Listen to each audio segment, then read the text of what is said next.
Yes, you read the title right. Furries aren't weird. The thing is, weird and normal are very, very relative terms. There's no absolute one definition of weird or normal. There's no sliding scale where it's like, oh, this is definitely weird, this is definitely normal. It all depends on somebody's subjective opinion. Well, I can prove furries aren't weird by one very simple word: sports ball. Now, some people think it's weird that people dress up in fluffy animal costumes and go to conventions, draw artwork, read stories that feature anthropomorphic animals, like kids' movies and things like that with furry creatures in them. They think that's weird. Well, why is that? Who decides what's normal and what's weird? And, who says? Who says they're right and they're wrong? You know what I mean? So, the thing is, sports ball fans, I find them to be incredibly, incredibly weird.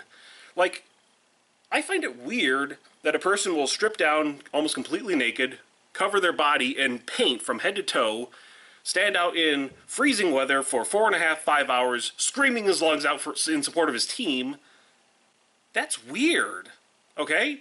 And that's not some isolated incident. You see that at every sports ball game. Especially during the winter, it doesn't matter. The guy's there. He's pretty much naked. He's screaming, painted like some kind of crazy character. That's weird, okay? Another lesser example of weird, see air quotes, wearing a furry costume, you're cosplaying as a type of character. But you see sports ball fans all the time wearing jerseys with numbers and names on them, representing their favorite team player for their favorite sports ball team. They're cosplaying as those people. Yeah, that's what that is. It's no different than wearing a fursuit, a set of stormtrooper armor, or dressing up as Doctor Who. It's exactly the same. You are dressing up as a character that you admire or you want to be associated with.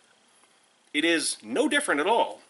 See, another thing I find weird about sports ball is that there are certain places where you could go to get food where there's dozens of televisions all across the sports bar, and they're playing different sports ball games from all over the place. You got football and basketball and hockey and all this other stuff that I know nothing about. And people are watching this, and it's really loud, and you can't have a conversation with your friends and family or whoever is there with you. So you're constantly distracted by all these televisions and all these commercials for more sports ball and NASCAR and hockey and who cares? Why are people so obsessed with sports ball?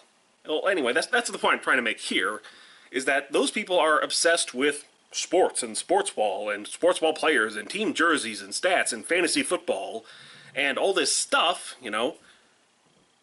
Some people like anthropomorphic animals, animals with humanoid characteristics, anthropomorphism. There's no difference. Here's the thing. I'm ragging on sports ball fans, but here's the point I'm trying to make again. Everybody has different interests and hobbies and things that they like and things that they're into.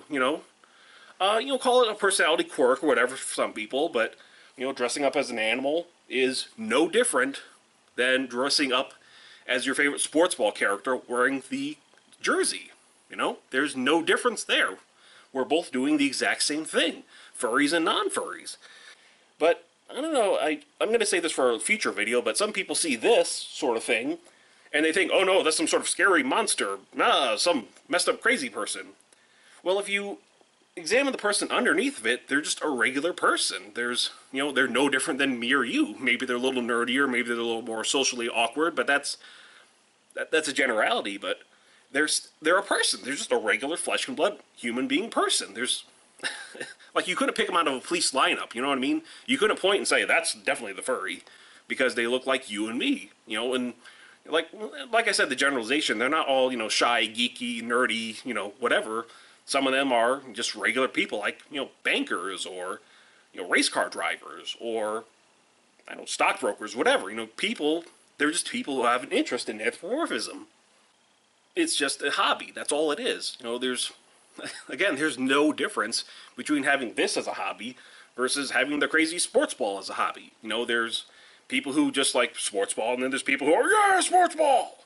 And you have people who, they beat up other parents at the Pee-wee football games because they're really into sports ball, and I don't get it. What's the point? there's all sorts of different fandoms out there. You know, Doctor Who, James Bond, Godzilla, Lord of the Rings, and these are mostly, you know, pop culture things.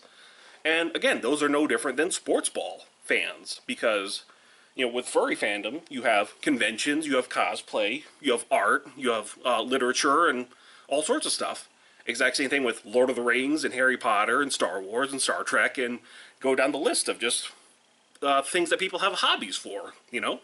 Like, you know, nobody looks at a Star Wars fan and says, oh, they're weird, they're perverse, ugh, stay away from them.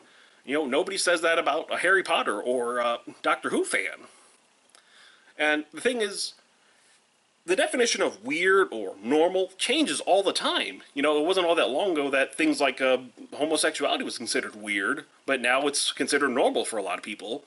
So, you know, Star Trek used to be weird. You know, liking Godzilla films used to be weird.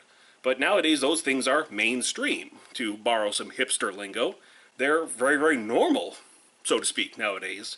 Where back in the past, you know, if you went to a convention in some, you know, dingy hotel basement and you traded, you know, Betamax bootlegs of some, you know, Godzilla film or Star Trek episode or whatever, that was considered out of the mainstream, not ordinary. It was weird. But nowadays, those things are commonplace. You know, people wear Star Wars shirts all the time or whatever. Nobody bats an eye at that. These movies make, you know, hundreds of millions, in some cases billions of dollars. And, you know, Star Trek nowadays with, you know, the young actors and the action and whatnot, that's very much a normalized mainstream thing. So something that was weird in the past is now normal. One day I hope the same thing is true to be said about furries. Something that is weird would become normal, so to speak. What else? See, the thing about, you know, anthropomorphism is it's everywhere. You cannot go a single day without seeing something anthropomorphic, whether it's, you know, a cereal mascot, a sports ball mascot, character in a cartoon, or a car insurance commercial. It's deeply ingrained to our culture from the very beginning of human consciousness. Anubis and all the ancient Egyptian gods were pretty much furries, you know, animal heads on human bodies. And that was normal back then, you know, that was just the thing. I like furries. That's a hobby, that's an interest, that's no different than your interest in sports ball. So that's the point.